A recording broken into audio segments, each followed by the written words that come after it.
Hello welcome back to our channel. അപ്പോൾ നമ്മൾ കുറച്ച് നാളുകൾക്ക് ശേഷമാണല്ലേ നമ്മളൊരു ലോങ് വീഡിയോയിലൊക്കെ വരുന്നത്. അപ്പോൾ നമ്മൾ ലോങ് വീഡിയോ ഇടുന്നത് ഇച്ചിരി കുറഞ്ഞിട്ടുണ്ടായിരുന്നു. എനിക്ക് പനി കാര്യങ്ങളൊക്കെ വന്നിട്ട് പിന്നെ കുറച്ച് ബിസി കാര്യങ്ങളൊക്കെ ആയിട്ട് കുറച്ച് ഒരു എന്താ പറയുക കുറച്ച് തിരക്കിലായി പോയി ശരിക്കും പറഞ്ഞു കഴിഞ്ഞാൽ. അപ്പോൾ അതിൻ്റെ കുറച്ച് കാര്യങ്ങളൊക്കെ കൊണ്ടിട്ട് വീട്ടിലെ കുറച്ച് മെഡിക്കൽ പരമായിട്ടുള്ള അതായത് ഹെൽത്ത് ഇഷ്യൂ കാര്യങ്ങളൊക്കെ എല്ലാവർക്കും ഉണ്ടായിരുന്നു. അമ്മയ്ക്കാണെങ്കിലും എനിക്കാണെങ്കിലും ഒക്കെ എൻ്റെ സൗണ്ടൊക്കെ ഫുൾ പോയിട്ടുണ്ടായിരുന്നു. ഞാൻ കമ്മ്യൂണിറ്റി ഇതിൽ വന്നിട്ട് ഞാൻ പോസ്റ്റ് ചെയ്തിട്ടുണ്ടായിരുന്നു. അപ്പം അതുകൊണ്ടാണ് വീഡിയോ ഇല്ലാതിരുന്നിട്ടുണ്ടായിരുന്നത്. അപ്പം നമ്മുടെ ഇന്നത്തെ വീഡിയോ എന്ന് പറയുന്നത് മറ്റൊന്നും തന്നെയല്ല, നമ്മൾ ഇതിന് മുന്നേ എൻ്റെ ഞാൻ കമ്പി ഇട്ട ആ ഒരു ജേണി, ഞാൻ കമ്പി ഇട്ടതിന് മുന്നേ ഇങ്ങനെ ആയിരുന്നു, കമ്പി ഇട്ടതിന് ശേഷം എനിക്ക് വന്നിട്ടുള്ള ചേഞ്ചസും ആ ഒരു എൻ്റെ ഒരു ജേണി ഞാൻ വന്നിട്ട് നമ്മുടെ ചാനലിൽ വന്നിട്ട് വീഡിയോ അപ്പ് ചെയ്തിട്ടുണ്ടായിരുന്നു. അപ്പം നല്ലൊരു റെസ്പോൺസാണ് അതിൽ എനിക്ക് കിട്ടിയിട്ടുള്ളത്. നിങ്ങളുടെ സപ്പോർട്ടും കാര്യങ്ങളൊക്കെ ഭയങ്കരമായിരുന്നു. അപ്പോൾ അതിൽ വന്നിട്ടുള്ള കുറച്ച് ഇതായിരുന്നു, കമ്പി ഇടുമ്പോഴും അല്ലെങ്കിൽ ഇട്ടതിന് ശേഷവും ശ്രദ്ധിക്കേണ്ട കാര്യങ്ങൾ എന്തൊക്കെയാണ് ചേച്ചി എന്ന് ചോദിച്ചിട്ട് എൻ്റെ ചോദിച്ചിട്ടുണ്ടായിരുന്നു. അപ്പം അതിനുള്ള ഉത്തരവായിട്ടാണ് ഇന്ന് ഞാൻ വന്നേക്കുന്നത്. നമ്മൾ കമ്പി ഇട്ടതിന് ശേഷം നമ്മൾ എന്തൊക്കെ കാര്യങ്ങൾ ശ്രദ്ധിക്കണം എന്നൊക്കെയുള്ള ഒരു വീഡിയോ ആണ് കേട്ടോ ഇത് വന്നിട്ട്. പിന്നെ വീഡിയോ സ്റ്റാർട്ട് ചെയ്യുന്നതിന് മുന്നേ ഒരു കാര്യം കൂടി പറയുന്നത് സ്റ്റാർട്ട് ചെയ്യാം നമുക്ക്. നമ്മുടെ ചാനൽ ഇതുവരെ സബ്സ്ക്രൈബ് ചെയ്യാതെയാണ് നിങ്ങൾ കാണുന്നത്. ആരെങ്കിലും ചെയ്യാതെ കാണുന്നവരുണ്ടെന്നുണ്ടെങ്കിൽ നമ്മുടെ ചാനൽ ഇവിടുന്ന് സബ്സ്ക്രൈബ് ചെയ്ത്, വിരോധം ഇല്ലയെന്നുണ്ടെങ്കിൽ നമ്മുടെ ചാനൽ ഇവിടുന്ന് സബ്സ്ക്രൈബ് ചെയ്ത് എന്നെ സപ്പോർട്ട് ചെയ്യാം കേട്ടോ. അപ്പോൾ അത്രയേ ഉള്ളൂ. നമുക്ക് വേഗം തന്നെ വീഡിയോയിലിട്ടു.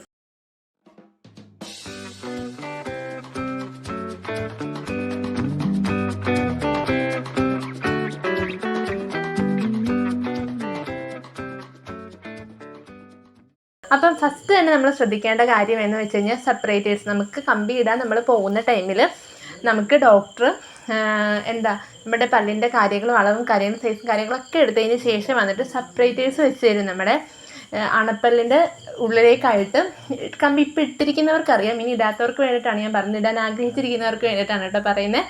നമ്മുടെ അണപ്പല്ലിൻ്റെ അവിടെ എന്തായാലും പറയുക പ്ലേറ്റ്, ഈ നമ്മുടെ കമ്പി ടൈറ്റ് ചെയ്ത് ഈ സൈഡിലേക്കാണല്ലോ നിർത്തുന്നത്. അപ്പോൾ അതിന് വേണ്ടിയിട്ട് ഇത് നല്ല രീതിക്ക് ടൈറ്റൻ ചെയ്യാനായിട്ട് നമ്മുടെ ഉള്ളിലൊരു പ്ലേറ്റ് ഇടും. ക്യാപ്പ് പ്ലേറ്റ് അങ്ങനെ എന്തോ ആണ് കേട്ടോ പറയുന്നത്.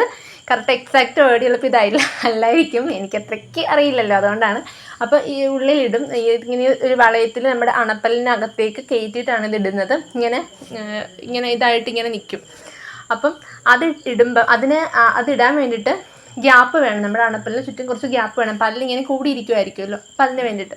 അപ്പോൾ ആ ഗ്യാപ്പ് കിട്ടാൻ വേണ്ടിയിട്ട് മിക്കവരുടെ കേസിലും, ചിലർക്ക് മാത്രമേ അത് ഇടാതെ ഇരിക്കേണ്ട കേസ് വരത്തുള്ളൂ. കാര്യം ഗ്യാപ്പൊക്കെ ഉണ്ടാകും ചിലർക്ക് വന്നിട്ട്. അപ്പം അല്ലാത്ത ആൾക്കാർക്ക് മിക്കവർക്കും വന്നിട്ട് സെപ്പറേറ്റേഴ്സ് യൂസ് ചെയ്യേണ്ടി വരും, ഇടേണ്ടി വരും. അതൊരു 3 ദിവസത്തോളം ഇടേണ്ടി വരും. പിന്നെ ഓരോ കേസ് അനുസരിച്ചിട്ടിരിക്കും വ്യത്യാസം. ഡേയ്സിൽ വന്നിട്ട് വ്യത്യാസം വന്നിട്ട് ഓരോരുത്തർ ഡിപ്പെൻഡ് ചെയ്തിരിക്കും കേട്ടോ.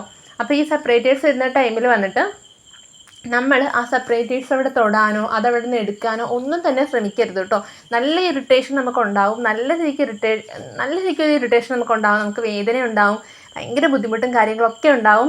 എന്തോ ഒരു വലിയ സംഭവം എടുത്ത് നമ്മുടെ വായ്ക്കുള്ളിൽ വെച്ച പോലെയൊക്കെ നമുക്ക് തോന്നും. ഭയങ്കര വേദനയും കാര്യങ്ങളും. എനിക്ക് അത്യാവശ്യം നല്ല പെയിൻഫുള്ളായിരുന്നു കേട്ടോ ആ ഒരു സംഭവം. പല്ലെടുത്തതും എനിക്ക് അത്ര വേദനയില്ലായിരുന്നു. കമ്പി ഇട്ട് കഴിഞ്ഞുള്ള വേദനയൊക്കെ സഹിക്കാൻ പറ്റുമായിരുന്നു. വേദന ഉണ്ട്, ഇല്ലെന്നല്ല, എന്നാലും കുഴപ്പമില്ല, നമുക്ക് സഹിക്കാൻ പറ്റുന്നുണ്ട്. പക്ഷേ എനിക്ക് ഒട്ടും സഹിക്കാൻ പറ്റാതിരുന്ന വേദന എന്ന് വെച്ച് കഴിഞ്ഞാൽ ഈ സെപ്പറേറ്റേഴ്സിൻ്റെയാണ് കേട്ടോ. ഈ സെപ്പറേറ്റർ വെച്ച ടൈമിലുള്ള വേദന എന്ന് വെച്ച് കഴിഞ്ഞാൽ എനിക്ക് ചിന്തിക്കാൻ പറ്റില്ല. ഇനിയൊരു സെപ്പറേറ്റർ വെക്കേണ്ടി വരുമെന്ന് പറഞ്ഞാൽ ഞാൻ സമ്മതിക്കത്തില്ല. കാര്യം എനിക്ക് അത്രയ്ക്ക് പേടിയായിപ്പോയി. നല്ല വേദനയായിരുന്നു കേട്ടോ. അതൊരു 3-4 ദിവസം നമുക്ക് ഇങ്ങനെ അടച്ച് വയ്ക്കാൻ പോലും നമുക്ക് തോന്നത്തില്ല. അത്രയ്ക്ക് വേദനയായിരിക്കും. ഞാൻ ചുമ്മാ പറയുന്നതല്ല, നിങ്ങളെ പേടിപ്പിക്കാൻ പറയുന്നതല്ല. പക്ഷേ ആ വേദന നമുക്ക് പോകും. ആ ടൈമിലൊക്കെ പെയിൻ കില്ലേഴ്സൊക്കെ തരും ഡോക്ടർ. പക്ഷേ പെയിൻ കില്ലേഴ്സ് അധികം കഴിക്കേണ്ട എന്നേ ഞാൻ പറയുള്ളൂ. അത്രയ്ക്ക് നിങ്ങൾക്ക് ബുദ്ധിമുട്ടാണെങ്കിൽ മാത്രം കഴിച്ചാൽ മതി. ഞാൻ മാക്സിമം കഴിക്കാണ്ട് ആ വേദന ഫുൾ സഹിക്കുകയാണ് കേട്ടോ ചെയ്തിട്ടുണ്ടായിരുന്നത്. അപ്പം മെയിനായിട്ടുള്ള കാര്യം, ആദ്യത്തെ കാര്യം എന്ന് വെച്ച് കഴിഞ്ഞാൽ ഫസ്റ്റ് സ്റ്റാർട്ട് റിപ്പോർട്ട് ഞാൻ പറയാമെന്ന് ഓർത്തിട്ടാണ്. ആദ്യത്തെ കാര്യം ഈ സെപ്പറേറ്ററാണ് കേട്ടോ. അത് എടുക്കാനോ ഊരാനോ ഇളക്കാനോ ഒന്നും തോന്നില്ല. പക്ഷെ നമുക്ക് ആ ഒരു ടെൻഡൻസി ഉണ്ടാവും.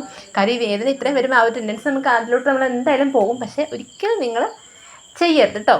അത് അനക്കാനോ എടുക്കാനൊന്നും നിൽക്കരുത്. അടുത്തത് വന്നിട്ട് നമ്മൾ ഈ നാക്ക് കൊണ്ട് പല്ലിൽ തുഴയുന്നൊരു പരിപാടി ഉണ്ടല്ലോ, അത് ഉള്ളവരാണെന്നുണ്ടെങ്കിൽ അത് കംപ്ലീറ്റ് ആയിട്ട് അങ്ങ് ഒഴിവാക്കി വിട്ടേക്കുക. നാക്ക് കൊണ്ട് പല്ലിൽ ഇങ്ങനെ തുഴയാനോ എടുക്കാനോ ഒന്നും പാടില്ല. ഇങ്ങനെ പല്ല് നാക്കുകൊണ്ട് ഇങ്ങനെ തള്ളത്തില്ലേ, അപ്പോൾ അതൊന്നും ചെയ്യാൻ പാടില്ല കേട്ടോ. കമ്പി ഇട്ട് ആ പ്രോസസ്സ് സ്റ്റാർട്ട് ചെയ്ത് കഴിഞ്ഞാൽ പിന്നെ അങ്ങനെയുള്ള പരിപാടികളൊന്നും ചെയ്യാൻ പാടില്ല. നിങ്ങൾ കമ്പി ഇട്ട ഒരു സ്ഥലത്ത് ഇങ്ങനെ നാക്കുകൊണ്ട് തൊട്ട് നോക്കാൻ അങ്ങനെയുള്ള പരിപാടികളൊന്നും നായ്ക്കുള്ളിൽ നടത്താൻ പാടില്ല കേട്ടോ. അതാണ് രണ്ടാമത്തെ കാര്യം. പിന്നെ വന്നിട്ട് ഞാൻ ആദ്യം പറഞ്ഞ കാര്യം തന്നെയാണ്, വേദന അത്രയ്ക്ക് സഹിക്കാൻ പറ്റില്ലെങ്കിൽ മാത്രമേ നിങ്ങൾ എന്ത് ചെയ്യാവുള്ളൂ, പെയിൻ കില്ലേഴ്സ് എടുക്കാവുള്ളൂ. പെയിൻ കില്ലേഴ്സ് എന്തായാലും ഡോക്ടേഴ്സ് സജസ്റ്റ് ചെയ്ത് എഴുതി തന്നിട്ടുണ്ടാവും. നിങ്ങൾക്ക് ഓൾറെഡി നിങ്ങളുടെ കയ്യിൽ അതിൻ്റെ സ്ലിപ്പും കാര്യം എന്തെങ്കിലും എന്താ പറയുക, ഡോക്ടർ എഴുതിയിട്ട് തന്നിട്ടുള്ള ഈ ചീട്ടോ അല്ലെങ്കിൽ അവിടെ തന്നെ ചില സ്ഥലങ്ങളിൽ അവിടെ നിന്ന് തന്നെ പെയിൻ കില്ലേഴ്സ് തരാറുണ്ട്. ഇല്ലാത്ത സ്ഥലങ്ങളിൽ എഴുതി തന്നിട്ട് നമ്മൾ മെഡിക്കൽ ഷോപ്പിൽ നിന്ന് വാങ്ങിക്കുകയാണ് കേട്ടോ ചെയ്യുന്നത്. അപ്പം ഏത് രീതിക്കാണെങ്കിലും നമ്മളത് വാങ്ങി കൈ വെക്കുക. പക്ഷേ അത്രയ്ക്ക് സഹിക്കാൻ പറ്റാത്തൊരു വേദന വന്നാൽ മാത്രമേ നിങ്ങൾ എന്ത് ചെയ്യാവുള്ളൂ, കഴിക്കാൻ പാടുള്ളൂ കേട്ടോ. അല്ലാന്നുണ്ടെങ്കിൽ കഴിക്കേണ്ട. മാക്സിമം ആ വേദന നിങ്ങൾ സഹിക്കുക. പിന്നെ ഈ വേദന മാറാൻ വേണ്ടിയിട്ട് നമുക്ക് ഈ പെയിൻ കില്ലേഴ്സ് എടുക്കാതെ തന്നെ നമുക്ക് കുറച്ച് കാര്യങ്ങൾ ചെയ്യാം വീട്ടിൽ. എന്താണെന്ന് വെച്ച് കഴിഞ്ഞാൽ ഉപ്പിട്ട് ചെറു ചൂടുവെള്ളം അതായത് ഉപ്പിട്ട് വെള്ളം തിളപ്പിക്കുക. വെള്ളം തിളപ്പിച്ചതിന് ശേഷം പച്ചവെള്ളം അല്ല കേട്ടോ, തിളച്ച വെള്ളം എടുത്തിട്ട് അതിൽ ഉപ്പിട്ട് തിളപ്പിച്ചതിന് ശേഷം വന്നിട്ട് അത് ആറി ഒരു ചെറു ചൂട്, നമ്മുടെ വായിൽ കൊള്ളാൻ പറ്റുന്ന ഒരു ചെറു ചൂട്, നല്ല ചൂടല്ല കേട്ടോ, വായിൽ കൊള്ളാൻ പറ്റുന്ന ചെറു ചൂട്, ലൈറ്റായിട്ടുള്ളൊരു ചൂട്, ആ ചൂടിൽ വന്നിട്ട് ചെറിയ രീതിക്ക് നമുക്ക് ഉപ്പുവെള്ളം വായിൽ കൊള്ളാം. അപ്പം അങ്ങനെ കൊണ്ടിട്ട് കുറച്ച് നേരം അങ്ങനെ വായുടെ അകത്ത് ഹോൾഡ് ചെയ്തിട്ട് കളയുക.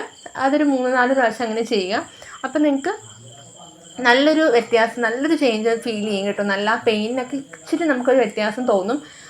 നമുക്ക് സഹിക്കാൻ വരുന്ന ഒരു പെയിനിലോട്ട് അത് എത്തും. അപ്പം അത് ചെയ്യാം കേട്ടോ. എന്നിട്ടൊന്നും പറ്റാത്ത ആൾക്കാർ മാത്രമേ ഈ ടാബ്ലറ്റ് എടുക്കാവുള്ളൂ. മാക്സിമം ഒരു ടാബ്ലറ്റ് എടുക്കാതിരിക്കുക കേട്ടോ. പിന്നെ അടുത്ത് വന്നിട്ട് നിങ്ങൾ ഫുൾ ടൈം വീട്ടിൽ തന്നെ നിൽക്കുന്ന ആൾക്കാരൊക്കെ ആണെന്നുണ്ടെങ്കിൽ, ഇപ്പോൾ സ്കൂളിലൊക്കെ ഡെയിലി പോകുന്നവർക്ക് പറ്റില്ല, അല്ല വീട്ടിൽ തന്നെ ഉള്ളവരെയാണ്, അങ്ങനെയുള്ള ഓഫീസിലൊക്കെ വർക്ക് ചെയ്യുന്ന ആൾക്കാരൊക്കെ ആണെങ്കിൽ ഒരു പക്ഷേ നമുക്ക് എടുത്തിട്ട് പോകാൻ പറ്റും. ബ്രഷും കാര്യങ്ങളും നമുക്ക് എടുത്തിട്ട് പോകാൻ പറ്റും. നമ്മൾ ഫുഡ് കഴിച്ചതിന് ശേഷം നമ്മുടെ ലഞ്ചും കാര്യങ്ങളും എന്താണെങ്കിലും നിങ്ങൾ ഫുഡ് കഴിച്ചതിന് ശേഷം നല്ല രീതിക്കൊന്ന് ബ്രഷ് ചെയ്ത് കളയുന്നത് നല്ലതാണ്. നമ്മുടെ വായ്ക്കകം ഒന്ന് ക്ലീൻ ചെയ്യുന്നത് നല്ലതാണ്. നമ്മുടെ മൗത്തൊന്ന് ക്ലീൻ ചെയ്യുന്നത് നല്ലതാണ്. പല്ലും കാര്യങ്ങളും ഈ കമ്പി ഇട്ടേക്കുന്നത് കൊണ്ട് തന്നെ എല്ലാ സംഭവങ്ങളും വന്നിട്ട് നമ്മുടെ ഈ പല്ലിൻ്റെ ഇടയ്ക്ക് ഓരോ സ്ഥലങ്ങളിലേക്ക് കയറിയിരിക്കാനുള്ള ചാൻസ് ഭയങ്കര കൂടുതലാണ്. അപ്പോൾ അതങ്ങനെ ഇരുന്ന് കഴിഞ്ഞാൽ നമ്മുടെ പല്ല് കേടാവാനും ഒക്കെയുള്ള ഇതുണ്ട്. അപ്പോൾ നമ്മൾ നല്ല രീതിക്ക് ക്ലീനായിട്ട് നമ്മുടെ വായ്ക്കുള്ളിൽ വന്നിട്ട് നല്ല രീതിക്ക് ക്ലീനായിട്ട് നമ്മുടെ പല്ലും കാര്യങ്ങളും ഒക്കെ സൂക്ഷിക്കണം. അപ്പോൾ അതുകൊണ്ട് നമ്മൾ എന്തെങ്കിലും ഫുഡ് കഴിച്ചു കഴിഞ്ഞാൽ നല്ല രീതിക്ക് ക്ലീൻ ചെയ്യുക, നമ്മുടെ പല്ലും വായും ഒക്കെ നല്ല രീതിക്ക് ക്ലീൻ ചെയ്യുക. ഇനി എപ്പോഴും ഫുഡ് കഴിച്ചതിന് ശേഷം ചിലപ്പോൾ നമുക്ക് ബ്രഷ് ചെയ്യാൻ പറ്റണമെന്നില്ല. അപ്പം ബ്രഷ് ചെയ്തില്ലെങ്കിൽ കൂടി നല്ല രീതിക്കൊന്ന് ക്ലീൻ ചെയ്യുക.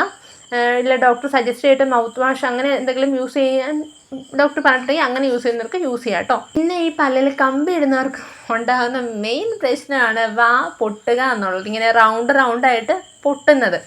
അപ്പം അങ്ങനെ പൊട്ടുന്നവർ എല്ലാവർക്കും പൊട്ടും, ആർക്കും പൊട്ടാണ്ടൊന്നും ഇരിക്കത്തില്ല. എല്ലാവർക്കും കമ്പി ഇട്ട് കഴിഞ്ഞാൽ ഒരു മെയിൻ സംഭവമാണ് ഈ വായുടെ അകത്ത് പൊട്ടുന്നത്. എനിക്കിതാ ഇപ്പോൾ കൂടി പൊട്ടിയിട്ടുണ്ട്. ഞാൻ സംസാരിക്കുമ്പം എനിക്ക് അതിൻ്റേതായിട്ടുള്ള കുറച്ച് ബുദ്ധിമുട്ടുണ്ട്. ഒരു സ്ഥലത്ത് ഇപ്പം ഇവിടെ ആയിട്ട് പൊട്ടിയിട്ടുണ്ട്. കമ്പി കൊണ്ട് കയറുന്നുമുണ്ട് അവിടെ അത്യാവശ്യം സംസാരിക്കുന്ന ടൈമിൽ വന്നിട്ട്. പക്ഷേ എന്ത് ചെയ്യാനാ, ഒന്നും ചെയ്യാൻ പറ്റത്തില്ല, നമ്മൾ സഹിച്ചേ പറ്റുള്ളൂ. അപ്പം ഈ ടൈമിൽ നമുക്കൊരു ഓയിൽമെൻ്റ് ഉണ്ട്. ആ ഓയിൽമെൻറ്റ് ഞാനിവിടെ അതിൻ്റെ ഫോട്ടോ എൻ്റെ സൈഡിൽ എവിടെയെങ്കിലും കൊടുക്കാം. ഇല്ലാന്നുണ്ടെങ്കിൽ നിങ്ങൾക്ക് എന്തായാലും ഡോക്ടർ എഴുതി തരും കേട്ടോ. അപ്പം ഞാൻ യൂസ് ചെയ്യുന്ന ഓയിൽമെൻറ്റ് വേണ്ടി ഞാനിവിടെ സൈഡിൽ എവിടെയെങ്കിലും കൊടുത്തേക്കാം. ഇപ്പോൾ ഡോക്ടർ എഴുതി തന്നില്ലെങ്കിൽ നമ്മൾ മെഡിക്കൽ ഷോപ്പിൽ ചെന്ന് വാങ്ങിയാൽ മതി. അതിന് പ്രത്യേകിച്ച് സൈഡ് എഫക്റ്റും കാര്യങ്ങളൊന്നും ഇല്ലെന്നാണ് എൻ്റെ ഒരു അറിവ്. ഞാൻ യൂസ് ചെയ്യുന്നതാണ്. ആ ഓയിൽമെൻറ്റ് എടുത്തിട്ട് ആ പൊട്ടിയ സ്ഥലത്ത് നമ്മൾ ഫുഡൊക്കെ കഴിച്ചതിന് ശേഷമായിട്ട് വായൊക്കെ ക്ലീൻ ചെയ്തതിന് ശേഷം വന്നിട്ട് ആ പൊട്ടിയ സ്ഥലത്ത് നമ്മൾ ചെറിയ രീതിക്ക് കയ്യിൽ ആ ഓയിൽമെൻറ്റ് എടുത്തിട്ട് ആ പൊട്ടിയ സ്ഥലത്തൊന്ന് തേച്ച് കൊടുത്താൽ മതി കേട്ടോ. അപ്പം പെട്ടെന്ന് തന്നെ അവിടെ ഒരു തരിച്ച് പോലെ ആവും. നമുക്ക് ആ വേദന അറിയത്തില്ല. പെട്ടെന്ന് തന്നെ അവിടെ ഒരു മരച്ച ഫീൽ നമുക്ക് തോന്നും. ഒരു 2-3 ദിവസം 4-5 ദിവസം 2-3 അല്ല കേട്ടോ, ഒരു 4-5 ദിവസം എടുത്തിട്ട് പെട്ടെന്ന് തന്നെ നമുക്ക് ആ മുറിവ് കരിഞ്ഞു പോകും. ആ മുറിവ് കരിഞ്ഞു പോകാൻ പിന്നെ നമ്മൾ വേറൊരു കാര്യം കൂടി ശ്രദ്ധിക്കണം. നല്ല രീതിക്ക് ആ കമ്പി അവിടെ കൊണ്ട് കയറുന്നുണ്ടെങ്കിൽ, ആ പൊട്ടിയ സ്ഥലത്ത് വീണ്ടും കമ്പി കൊണ്ട് കയറുന്നുണ്ടെങ്കിൽ നിങ്ങൾ എന്ത് ചെയ്യുക, ആ കമ്പിയിൽ വന്നിട്ട് ആ കമ്പി കൊണ്ട് കയറുന്ന ആ ഒരു സംഭവമുണ്ട്, നമുക്കറിയാൻ പറ്റും, ആ ഒരു കുനിപ്പ് പോലത്തെ ഇത്. അപ്പം അവിടെ വന്നിട്ട് നമ്മൾ ഈ ബബിൾക്കില്ലേ, ചൂയിങ്കം എന്ന് പറയില്ലേ, ഈ ബബിൾക്കം വന്നിട്ട് നമ്മൾ എന്ത് ചെയ്യുക, നമ്മൾ ഒന്നെങ്കിൽ നമ്മളത് കഴുകി, അതായത് നമ്മൾ വായിലിട്ടിട്ട് ഇതാക്കിയിട്ട് എന്നിട്ട് കഴുകിയിട്ടോ എങ്ങനെയെങ്കിലും എടുത്തിട്ട് അതിൻ്റെ മധുരം കളയണം. ഓക്കെ, അതിൻ്റെ മധുരം ഉണ്ടാകാൻ പാടില്ല. ആ മധുരം കളഞ്ഞിട്ട് നമ്മൾ എന്ത് ചെയ്യുക, അവിടെ ജസ്റ്റ് റൗണ്ട് ചെയ്ത് ഒട്ടിച്ചിങ്ങനെ വെക്കുക. അത് കൊള്ളാത്ത രീതിക്ക് ആ കമ്പി വന്ന് നമ്മുടെ ആ മുറിവിലേക്ക് മുട്ടാത്ത രീതിക്ക് ഇത് ചുറ്റി വെക്കുക. ഓക്കെ, അപ്പം അത് കൊണ്ടിട്ട് വീണ്ടും ഇതാത്തിൽ പെട്ടെന്ന് തന്നെ മുറിവ് ഉണങ്ങാനുള്ളതാണ്. അല്ലെങ്കിൽ മുറിവ് അങ്ങനെ നിൽക്കും. പെട്ടെന്നൊന്നും അത് കരിഞ്ഞ് ഇതായി പോകത്തില്ല ഈ ഓയിൽമെൻറ്റ് ഇട്ടാൽ. കാര്യം ഇതിങ്ങനെ മുട്ടിക്കൊണ്ട് തന്നെ ഇരിക്കുമല്ലോ. അപ്പോൾ ഈ വ്രണം പെട്ടെന്ന് ഇതാവും. അപ്പം അതാണ് കേട്ടോ അടുത്തത്. പിന്നെ അടുത്തത് വന്നിട്ട് നമ്മൾ കമ്പി ടൈറ്റ് ചെയ്യാൻ പോകുന്ന ടൈമിൽ വന്നിട്ട് നിങ്ങൾ ഫുഡ് കഴിക്കാതൊന്നും ധൃതി പിടിച്ചിട്ടൊന്നും പോകരുത്. എവിടെയെങ്കിലും വരുന്ന വഴിയാണെങ്കിലും എവിടെയെങ്കിലും കയറിയിട്ടാണെങ്കിൽ പോലും ഫുഡ് കഴിക്കുക. ഫുഡ് കഴിച്ചിട്ട് വന്നിട്ട് കമ്പി ടൈറ്റ് ചെയ്യാൻ പോവുക. ഇപ്പോൾ കമ്പി ഇട്ടവർക്കൊക്കെ ഞാൻ ഈ പറയുന്നത് റിലേറ്റ് ചെയ്യാൻ പറ്റും. കാര്യം കമ്പി ടൈറ്റ് ചെയ്ത് കഴിഞ്ഞാൽ അത്യാവശ്യം നല്ല വേദന ഉണ്ടാകും. ആദ്യത്തെ ടൈറ്റിലൊന്നും അത്രയ്ക്ക് വേദനയൊന്നും ഉണ്ടാകത്തില്ല.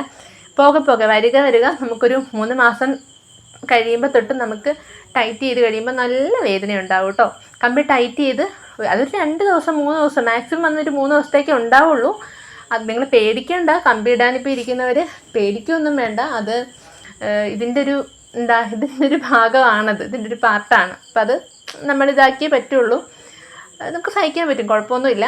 എന്നാലും ഞാൻ പറയുന്നത് നമ്മൾ നന്നായിട്ട് ഫുഡ് കഴിച്ചിട്ട് പോയി. ഈ 2-3 ദിവസം എന്ന് പറഞ്ഞാൽ ടൈറ്റ് ചെയ്ത് വന്നിട്ടുള്ള 2-3 ദിവസം എന്ന് പറയുന്നത് നല്ല വേദനയായിരിക്കും. ടൈറ്റ് ചെയ്ത് വന്ന ഉടനെ നമുക്കൊന്നും കഴിക്കാൻ പറ്റില്ല. അപ്പോൾ അതുകൊണ്ട് ഞാൻ കൂടുതലും മാഗി കാര്യങ്ങളൊക്കെയാണ് കേട്ടോ കഴിച്ചുകൊണ്ടിരിക്കുന്നത് ആ ഒരു ടൈമിൽ, കമ്പി ടൈറ്റ് ചെയ്ത ടൈമിൽ. അല്ലാത്ത ടൈമിൽ എനിക്കിപ്പോൾ കുഴപ്പമൊന്നുമില്ല. ഇപ്പോൾ കൂടിയാണെങ്കിൽ ഞാൻ ചിക്കൻ തന്നു കഴിഞ്ഞാൽ അടിപൊളിയായിട്ട് കഴിക്കും, മിക്കവരൊന്നും പ്രശ്നമില്ല. അപ്പം നിങ്ങൾ അങ്ങനൊരു കാര്യം ചെയ്യാം കേട്ടോ. ഫുഡ് കഴിച്ചിട്ട് മാക്സിമം ഫുഡ് കഴിച്ചിട്ട് തന്നെ കമ്പി ടൈറ്റ് ചെയ്യാൻ പോവുക. ഇല്ലാന്നുണ്ടെങ്കിൽ നിങ്ങൾ കമ്പിയൊക്കെ ഇട്ട് ഇതെല്ലാം കഴിഞ്ഞ് വരുമ്പം അത്യാവശ്യം കുഴപ്പമില്ലാത്ത രീതിക്ക് ഹെൽത്തൊക്കെയുള്ള വണ്ണമൊക്കെയുള്ള വെയിറ്റൊക്കെ ഉള്ള ഒരാളാണെന്നുണ്ടെങ്കിൽ ഇതാ ഇങ്ങനെ ഇരിക്കും ഇതെല്ലാം കഴിഞ്ഞ് കഴിയുമ്പം. അപ്പം അതുകൊണ്ട് അത് ഹെൽത്ത് കൂടി നമ്മൾ നോക്കുക കേട്ടോ പ്രോപ്പറായിട്ട്. പിന്നെ വന്നിട്ട് നമ്മൾ മധുരം സ്വീറ്റ് അത് വന്നിട്ട് അധികം കഴിക്കാതിരിക്കുക, മാക്സിമം വന്നിട്ട് ഒഴിവാക്കുക. പിന്നെ അത് കഴിച്ചാലും കുഴപ്പമൊന്നുമില്ല. നല്ല രീതിക്ക് നമ്മൾ ക്ലീൻ ചെയ്യുക കേട്ടോ. ഒരു തരി പോലും നമ്മുടെ വായ്ക്കുള്ളിൽ വന്നിട്ട് നമ്മുടെ ടീത്തിൻ്റെ പരിസരത്തും ടീത്തിലും ഒന്നും വന്നിട്ട് ഈ മധുരം ഇരിക്കാനുള്ളൊരു അവസരം നിങ്ങൾ ഉണ്ടാക്കാതിരിക്കുക. കാര്യം മധുരം ഇരുന്ന് കഴിഞ്ഞാൽ നമ്മുടെ ഈ കമ്പി ഓടി കിടക്കുന്നതുകൊണ്ട് തന്നെ പെട്ടെന്ന് തന്നെ നമ്മുടെ പല്ല് കേടാവാൻ സാധ്യതയുണ്ട്.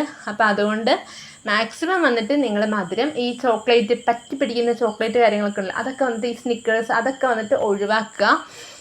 എനിക്ക് ഭയങ്കര ഇഷ്ടമുള്ള ചോക്ലേറ്റാണ് കേട്ടോ സ്നിക്കേഴ്സ് കാര്യങ്ങൾ വന്നിട്ട്. അപ്പോൾ ഞാനിത് മാക്സിമം ഇപ്പോൾ ഒഴിവാക്കി നിർത്തിയിരിക്കുകയാണ്. എനിക്ക് ഭയങ്കര ഇഷ്ടമാണ്. എനിക്ക് ഏറ്റവും എൻ്റെ ഫേവറേറ്റ് എന്ന് പറയുന്നത് തന്നെ ചോക്ലേറ്റിൽ അതാണ്. ഡയറി മിൽക്കിനേക്കാൾ കൂടുതൽ എനിക്കിഷ്ടം സ്നിക്കേഴ്സാണ്. അപ്പം അതുകൊണ്ട് എനിക്കത് കഴിക്കാൻ പക്ഷെ കിട്ടിയാൽ ഞാൻ കഴിക്കില്ല. പക്ഷെ കഴിച്ച് കഴിഞ്ഞാൽ നമ്മൾ നല്ല രീതിക്ക് ക്ലീൻ ചെയ്യാം. എന്നാലും ഞാൻ മാക്സിമം വന്നിട്ട് ഇപ്പം ഒഴിവാക്കി നിർത്തിയേക്കാണത്. അപ്പോൾ അതാണ് കേട്ടോ അടുത്തത് വന്നിട്ട്. പിന്നെ വന്നിട്ട് കറക്റ്റ് ടൈമിന് വന്നിട്ട് നിങ്ങൾ ഫോളോ അപ്പ് ചെയ്യുക. ഫോളോ അപ്പ് ചെയ്യാൻ ഒരു ഡേറ്റ് തന്നിട്ടുണ്ടെങ്കിൽ മറക്കരുത്. നിങ്ങൾക്ക് എന്തൊക്കെ പ്രശ്നം ഉണ്ടെങ്കിലും നിങ്ങൾ കറക്റ്റായിട്ട് പോയിട്ട് ഫോളോ അപ്പ് ചെയ്യുക. ഇപ്പോൾ എന്തെങ്കിലും ഒരു എമർജൻസി സിറ്റുവേഷൻ വന്നാൽ അന്ന് നിങ്ങൾക്ക് പോകാൻ പറ്റില്ല എന്നുണ്ടെങ്കിൽ അടുത്ത എപ്പോഴാണോ നിങ്ങൾക്ക് തൊട്ടടുത്ത ദിവസങ്ങളിൽ എപ്പോഴാണോ നിങ്ങൾ ഓക്കെ ആയിട്ടുള്ളത് അവൈലബിൾ ആയിട്ടുള്ളത് ആ ഡേറ്റിൽ ഡോക്ടറെ വിളിച്ച് അപ്പോയിൻമെൻറ്റ് എടുത്തിട്ട് പോയിട്ട് നിങ്ങൾ ഫോളോ അപ്പ് കൃത്യമായിട്ട് ചെയ്യുക. ഡോക്ടർ പറയുന്ന രീതിക്ക് തന്നെ നിങ്ങൾ മുന്നോട്ട് പോകണം. അതിലൊരു മാറ്റം വരുത്തരുത്. പിന്നെ ഇപ്പം നമ്മൾ ഒരു ഡോക്ടറെ പോയി കണ്ടു കഴിഞ്ഞിട്ടുണ്ടെങ്കിൽ ആ ഡോക്ടർ ഫസ്റ്റ് തന്നെ നിങ്ങൾ ചൂസ് ചെയ്യുന്ന ഡോക്ടർ വന്നിട്ട് ബെസ്റ്റ് ആയിരിക്കണം. അതായത് നിങ്ങൾ കുറച്ച് തിരക്കിയിട്ടാണെങ്കിലും കുഴപ്പമില്ല, നല്ല രീതിക്ക് ഒന്ന് തിരക്കി നിങ്ങളുടെ അടുത്ത് വന്നിട്ട് ഏതാണോ നല്ലതെന്നൊക്കെ തിരക്കിയിട്ടൊക്കെ നിങ്ങൾ പോയിട്ട് വന്നിട്ട് ഇത് ചെയ്യുക. പിന്നെ ഒത്തിരി ലോങ്ങിലുള്ള ഡോക്ടർമാരുടെ അടുത്ത് പോയിട്ട് കൺസൾട്ട് ചെയ്യാണ്ടിരിക്കുന്നതും നല്ലതാണ്. മീൻസ് ട്രീറ്റ്മെൻറ്റ് സ്റ്റാർട്ട് ചെയ്യാതിരിക്കുന്നത് നല്ലതാണ്. കാര്യം എന്താണെന്ന് വെച്ച് കഴിഞ്ഞാൽ ചിലരുടെ കേസിൽ വന്നിട്ട് 2 വീക്സ് ഇടയ്ക്ക് വന്നിട്ട് ഫോളോ അപ്പ് ഉണ്ടാകും. ചിലർക്ക് വന്നിട്ട് 2 മന്തിന് ശേഷമായിരിക്കും, ചിലർക്ക് വന്നിട്ട് 1 മന്തിന് ശേഷമായിരിക്കും പറയുന്നത്. അപ്പോൾ ഓരോ സ്ഥലത്തും അല്ലെങ്കിൽ ഓരോരുത്തരുടെ കേസിലും വന്നിട്ട് ഡിഫറെൻ്റ് ആയിരിക്കും. ഇപ്പോൾ എൻ്റെ കേസിലാണെങ്കിൽ എനിക്ക് 2 ആഴ്ച കൂടുമ്പോഴും അതുപോലെ തന്നെ ചിലപ്പോൾ 1 മാസം കൂടുമ്പോഴും 30 ദിവസം അങ്ങനെയൊക്കെ പറയാറുണ്ട്. അപ്പം അതുകൊണ്ടാണ് ഞാൻ പറഞ്ഞത് നമ്മുടെ ഓരോ പല്ല് കമ്പിട്ട് കഴിഞ്ഞിട്ട് നമ്മൾ പോകുന്ന ഓരോ സ്റ്റേജിൽ നമ്മുടെ പല്ല് തന്നെ മാറ്റുന്നതനുസരിച്ചിട്ട് ഇവർ ആ ഒരു ഡ്യൂറേഷൻ വെച്ച് മാറ്റി പറയും. അപ്പം അതിനനുസരിച്ചിട്ട് നമുക്ക് പോകാൻ പറ്റുന്ന ഒരു ഡിസ്റ്റൻസിലുള്ള ഒരു ഏരിയയിൽ പോയിട്ട് ഒരു സ്ഥലത്ത് പോയിട്ട് ഡോക്ടറെ കാണുന്നതായിരിക്കും ബെറ്റർ. അതും നല്ലൊരു ഡോക്ടർ ആയിരിക്കണം എന്ന് ഞാൻ എടുത്തു പറയാം. നിങ്ങൾ അത്യാവശ്യം നല്ല രീതിക്ക് തിരക്കണം. പിന്നെ ഭയങ്കര ചീപ്പ് റേറ്റിനൊക്കെ ചെയ്ത് കൊടുക്കുന്ന സ്ഥലമുണ്ട് എന്ന് പറഞ്ഞിട്ട് അവിടെ പോയിട്ട് ഒരിക്കലും പരീക്ഷിക്കാൻ നിൽക്കരുത്. മാക്സിമം ഇപ്പം അതുപോലെ തന്നെ കമ്പിയുടെ റേറ്റ് ഇടുന്ന കമ്പിയുടെ ക്വാളിറ്റി കാര്യങ്ങളൊക്കെ വന്നിട്ട് കുറഞ്ഞ കമ്പി കാര്യങ്ങളൊക്കെ ഉണ്ട്. അപ്പോൾ അതൊന്നും ഇട്ടിട്ട് പൈസ കുറവാണ് എന്ന് കരുതിയിട്ട് കുറഞ്ഞ കമ്പിയൊന്നും ഇടരുത് നിങ്ങൾ. കാര്യം നമുക്ക് ഒത്തിരി ലേറ്റ് ആകും നമ്മുടെ ഇത് റെഡിയാകാൻ വേണ്ടിയിട്ട്. പിന്നെ നമ്മൾ ഉദ്ദേശിക്കുന്ന രീതിക്കൊന്നും ചിലപ്പോൾ റെഡിയായി വരണമെന്നില്ല. അപ്പോൾ അതൊക്കെ ഒന്ന് ശ്രദ്ധിക്കുക കേട്ടോ. അപ്പോൾ ഇത്രയേ ഉള്ളൂ. വീഡിയോ ഇഷ്ടപ്പെടുകയാണെന്നുണ്ടെങ്കിൽ മറക്കാതെ തന്നെ ലൈക്ക് ചെയ്തേക്കുക. നമ്മുടെ വീഡിയോ ഇതുപോലെ യൂസ്ഫുൾ ആയിട്ടുള്ള ആൾക്കാർക്ക് നിങ്ങൾക്ക് നിങ്ങളുടെ ഫ്രണ്ട്സിനും റിലേറ്റീവ്സിനൊക്കെ വേണമെന്നുണ്ടെങ്കിൽ ഒന്ന് ഷെയർ ചെയ്ത് കൊടുത്തേക്കുക. പിന്നെ നമ്മുടെ ചാനൽ ഇതുവരെ സബ്സ്ക്രൈബ് ചെയ്യാത്തവരാണ് നിങ്ങളെന്നുണ്ടെങ്കിൽ ഒന്ന് സബ്സ്ക്രൈബ് കൂടി ചെയ്തേക്കാം കേട്ടോ. അപ്പോൾ അത്രയേ ഉള്ളൂ ഇന്നത്തെ വീഡിയോ. ടാറ്റാ.